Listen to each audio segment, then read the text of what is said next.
మీ అందరికీ ఒక జాతీయ ఉపాధి హామీ పథకం 30 సెంట్లు నేల ఇది ఇప్పుడు మనం ఉన్న ఏరియా.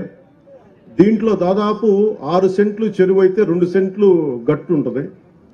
సో దీనికి మొన్న గౌరవ శాసనసభ్యులు చాలాసార్లు మీకు ఎవరైనా సరే గత ప్రభుత్వంలో జాతీయ ఉపాధి హామీ పథకం ఎంత గొప్పది అనేది ఎవరు మీకు తెలియజేయలేదు, ఎవరు లబ్ధి పొందుతారో తెలియదు. ఈరోజు నేను మీకు పరిచయం చేయదలుచుకున్నా.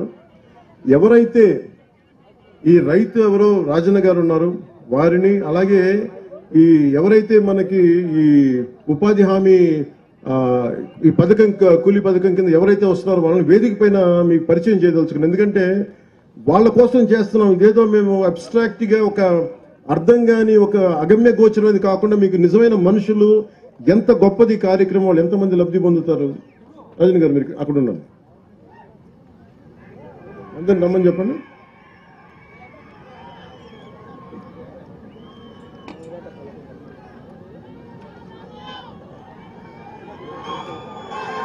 పేర్లు ఎక్కడ ఉన్నాయి?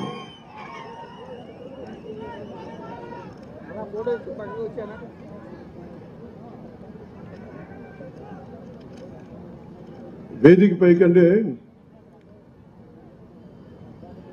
వీరు సుర రాజన్న గారు. ఈ భూ విస్తీర్ణం ఎకరం 30 సెంట్లు పుడిచెట్ల గ్రామానికి సంబంధించి.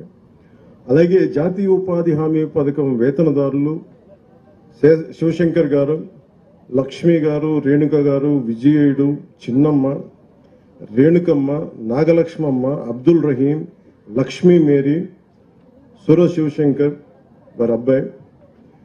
అంటే వీరందరినీ ఎందుకు మీకు పరిచయం చేస్తున్నానంటే, ఈ జాతీయ ఉపాధి హామీ పథకం ఉపాధి లేక నలిగిపోతుంటే మాకు ఉపాధి కావాలి అంటే జాతీయ ఉపాధి హామీ పథకం పనిచేస్తుంది. ఇప్పుడు దాకా మీకు ఎంతమంది వివరించారో నాకు తెలియదు, కానీ నేను మీకు వివరిస్తున్నాను. ఎవరైనా సరే నాకు ఉపాధి లేదు, బతుకు ఆధారం లేదు అని కలెక్టర్ గారికి కానీ చెప్పుకుంటే మనకి కనీసం బతకడానికి వచ్చే డబ్బు ఈ ఉపాధి హామీ పథకం ద్వారా వస్తుంది. ఇది ఎవరైనా కావచ్చు. దీనికి ఒకటే క్రైటీరియా, దీనికి కష్టపడి పనిచేయాలి. ఇక్కడున్న ఇందాక మన శశిభూషణ్ గారిని అడుగుతాను, ప్రిన్సిపల్ సెక్రటరీ గారిని చాలాసార్లు అడుగుతాను, మళ్ళీ పదే అడుగుతాను, మీకు అర్థం చేసుకోవడం ఇంకోసారి అడిగాను ఆయన్ని. జాతీయ ఉపాధి హామీ పథకానికి కావాల్సిన అర్హత ఏంటి అంటే ఆయన ఒకటే అడిగారు, చెప్పారు. అంటే దీనికి కష్టపడి పని చేయడం తప్ప, మీతో ఆయన అడిగింది మీకు కూడా పని కావాలంటే మేము కల్పిస్తాం దీంట్లో.